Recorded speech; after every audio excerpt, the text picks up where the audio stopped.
Yeah, it's a terrible yeast because interesting for the flavor and but really really special to keep in hands because it's an exigent yeast.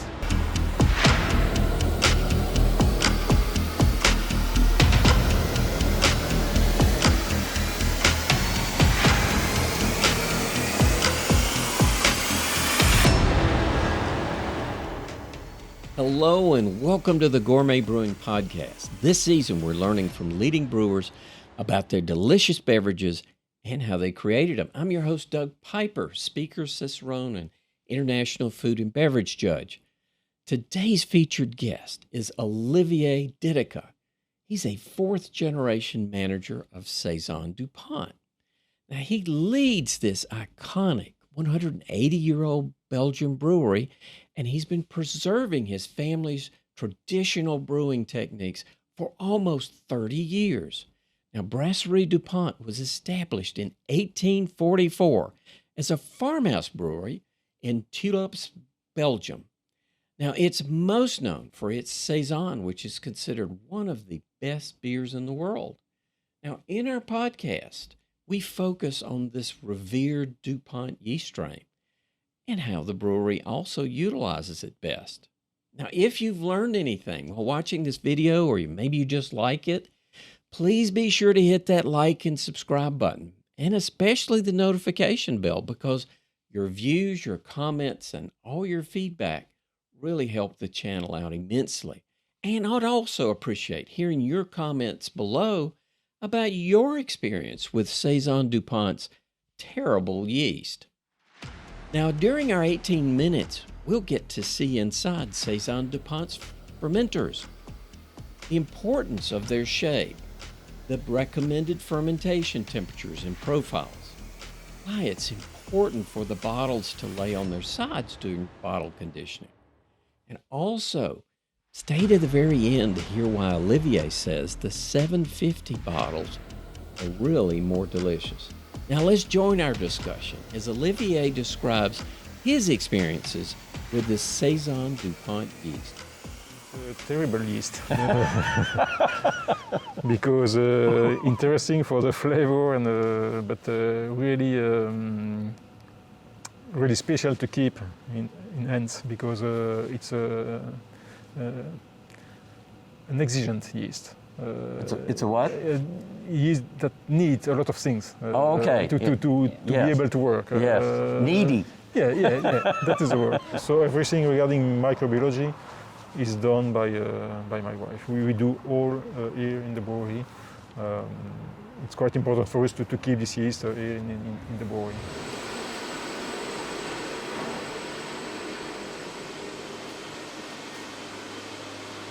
And now, after boiling, it's what we are doing now.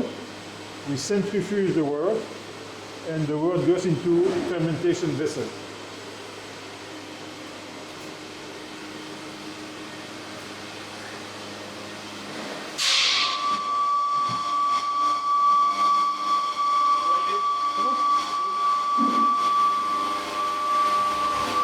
It's noisy.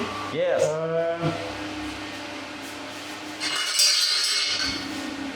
You can see here the shape of the fermentation vessels. We are just emptying this one. I recognize that aroma. We have the yeast at the bottom. Yeah. This fermentation is done. And so we did transfer the beer into maturation. And now we need to clean the vessel, but quite interesting, you can see the shape of the vessel where 6 meter, probably a little bit less than 6 meter and 3 meter. And we can ferment 120 hectoliters. So the sides are flat? Yeah, it's a Square? It's a plate bottom, quite rectangular shape. Yeah. We name it a square vessel. And the particularity is that we have only 1 meter beer in fermentation. You can see the level It's 1 meter, 1 meter 20. And thanks to this, the yeast will produce a lot of esters because the yeast has no pressure, has no stress of pressure, so the yeast will produce more esters in this shape of vessels. So this is spent yeast. This is done. Yeah. So you said 1 meter is the maximum depth? Yeah, we have 1 meter, 1 meter 20. Totally different from a cylindroconical vessel. It's 10 meters, 15, 20 meters, and quite a lot of pressure on the yeast. Here we have really a small egg. And the metabolism of the yeast will be different with this vessel. So can you describe the fermentation temperatures that you recommend? Or? We do not recommend the temperature, or yeast choose the temperature. So we need to ferment, to start the fermentation at 28 degrees Celsius. And due to the fermentation, the temperature will increase, and we need the temperature going on. So you just let it go. We stop the increase at 30, 35, 36, 35. but the yeast is able to go to 39, even 39, and it's still alive. But we prefer to moderate the temperature. So do you let it rise and then let it go back down, or do you maintain it at any? No, temperature will increase due to the activity, the fermentation, Right. and then when the fermentation goes slower, the temperature will decrease a little bit. And so we just avoid to go too high. So Yeah. So you don't want it to go too high, but you let it go as long as it wants. Yeah. Is that what I'm hearing? Yeah. So you cap it at 35? yeah. Okay. So 1 meter and 35. Now, is this essentially an open, not open to the sky, but there's no head pressure to this? No, It's no. not a sealed fermentation no. tank. Did it used to be years ago? Was it open fermented years ago? I always seen here, since I was a child, we always had closed vessels, but always this shape. But the first one I saw were in aluminum. Oh yeah. I've Yeah. still been working with aluminum Yeah. vessels. Yeah. We just replaced the vessels by stainless steel vessels. And before we had only 3 fermentation vessels, and now we decided to increase, to do all the increase of production of brewery using the same shape of vessels. Bigger one, but same, always 1 meter during fermentation. Oh, but this is the shape of the vessel, Okay. but we only use part Yep. for the fermentation, because when you ferment, you have some foaming of the beer, Yeah. and so you need to avoid to have foam to the top. So we work with this in this area. Okay. Yeah. Okay. And the yeast, after the fermentation, you find the yeast on the bottom of the. The first one you will see, we have no curve on the corner, Okay. but it's quite difficult to clean when you have a Oh, sure. straight angle. So now the new ones, we have some curve on the corner to be more easy to clean. Just the only change we did. Okay. It was okay with the small ones because we had only a 3 meter length, but now with the bigger one, it's more difficult to clean.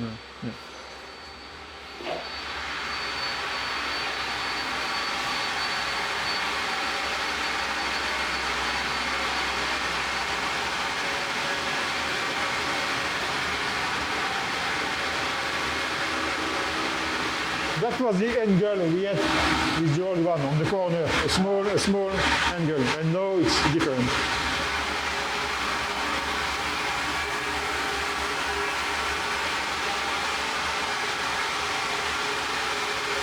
So we changed this with the new one. Put in a bevel.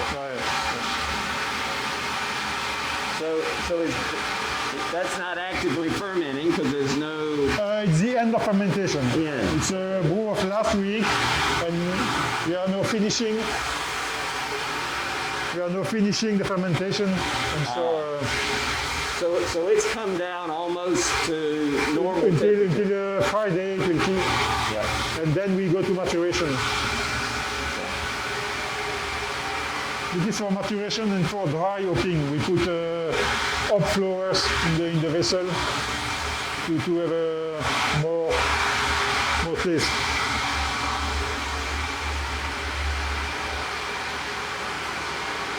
Okay. and slip on the floor.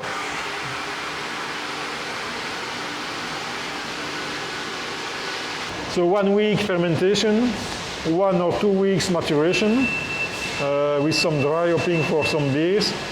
And after we centrifuge the beer, we put some sugar, a new culture of yeast, and we bottle the beer.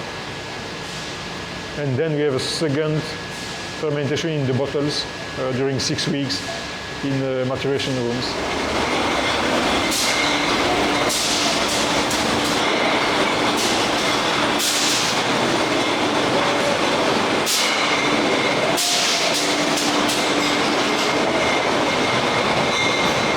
Because we always do the second fermentation bottle lying down. And so this machine is able to take the bottles vertical and put the bottles lying down in the crates.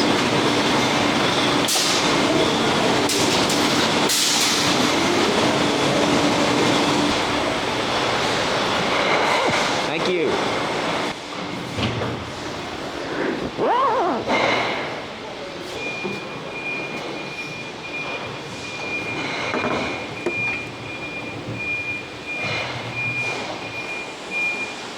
So bottles are lying down in the crates.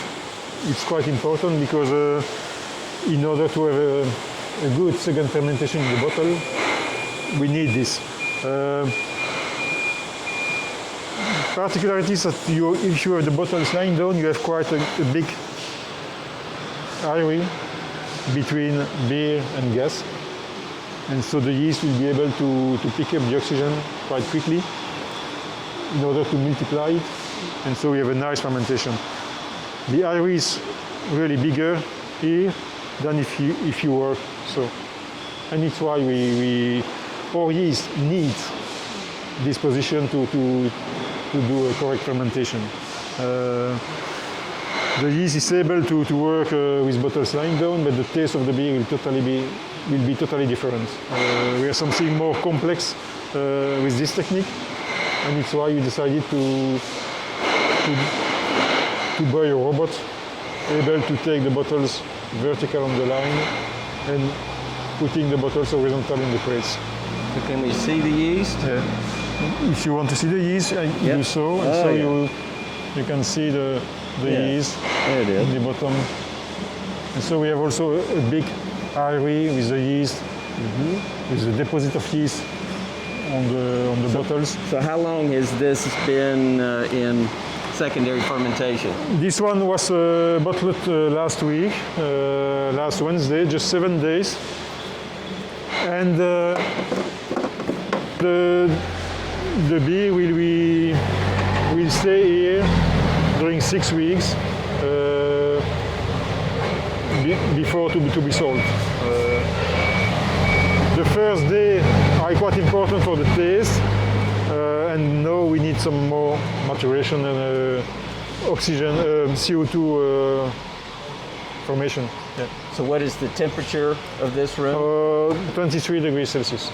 And do you maintain that? Yeah, of course. Yep. We have we eat by the ground, and also with some. So 23 degrees for how long? 6 weeks. 6 weeks. Yeah. No more, no less. Oh, it can be more. The beer must be ready to go out. So if after 6 weeks it's not the optimal, we can stay 1 or 2 or 3 or 4 weeks longer. So when you taste it to confirm it's okay, are you looking for diacetyl, or are there other characteristics that indicate it's not quite done? We need to have a correct CO2 content in the bottles. Okay. So sugar transformation by the yeast. And we need to have some complexity also. Okay. So you could have a beer with a correct CO2 content, but if the taste is not complex enough, the beer can stay a longer time to achieve some more complexity. So this is 6 weeks at 23 degrees for the Monet Blonde. Yeah. What about for Saison Dupont? Quite the same. Quite the same. Small bottle, big bottle, is it the same? Yeah, it's quite sometimes longer for the Bon Veu because it's a beer with 9.5% alcohol. Quite more difficult to re-ferment, but it's roughly 6 weeks, 6 to 8 weeks. As you see, for the US market we use brown bottles, but for other markets we decided to keep the green bottles. We know we have some light struck flavor in the beer, but That's okay. that's part of the beer. Character. But some countries are more not really difficult, but it's more complicated in some countries to sell beers with in green bottles. So it's why in some countries, because in some countries the culture of the beer is so that if they see green bottles, they say no, it's not a good beer. It cannot be a good beer. So it's why we decided 10 years ago to move to brown bottles for the US market. We did not change for Canada, but it's also a problem. Okay. You can say these are two different products because as you saw, cork bottles are fermenting bottles lying down in the crates. And for the small corked bottles, we work bottles vertical in the crates. It's less critical because the volume is small. And so, but anyway, the complexity of the beer is different. It's really more complex in 75 CL than in 33. But why do you think that is? Due to the position of the bottles in the crates. Because you got that large area in the 750. That do the difference. So you can taste the difference between a small bottle and a large bottle. But small bottles are also interesting, but it's less complex. So for some beers, it's quite interesting. For other beers, a little bit less interesting. But so anyway. what do you prefer? Clearly, big bottles. The big bottles. But for example, for a beer like Saison Dupont dry hopping with dry hopping, the small bottle is quite interesting. I agree. So you can have some difference between the beers. Well, if you buy yourself, you hate to open a whole 750. Not for not alone. Not alone. We share. Yeah. Meant to be shared. So what's the oldest building? That looks pretty old. We have some epuration of the wastewater here. Yeah. And in this old building, it was a building of the farm for the cows, but we put upstairs, some compressor to put some oxygen, so some compressed air in the wastewater treatment. And this another building is for second fermentation in the bottle, so we have 6 additional rooms in this one. There we have the cheese production in the small. We can have a look by the window, but not go inside. But we can see by the window. So we've not talked about water. Water. Yeah. We pump the water Yeah. at 68 meter in order to have a correct quality of water. And we use the water like this, without any treatment. So it's a really typical water with quite a lot of hardness, a lot of bicarbonates. And that water gives also something special to the beer. Yeah. Now, if you've learned anything while watching this video, or maybe you just like it, please be sure to hit that like and subscribe button, and especially the notification bell, because your views, your comments, and all your feedback really help the channel out immensely. And I'd also appreciate hearing your comments below about your experience with Saison Dupont's terrible yeast.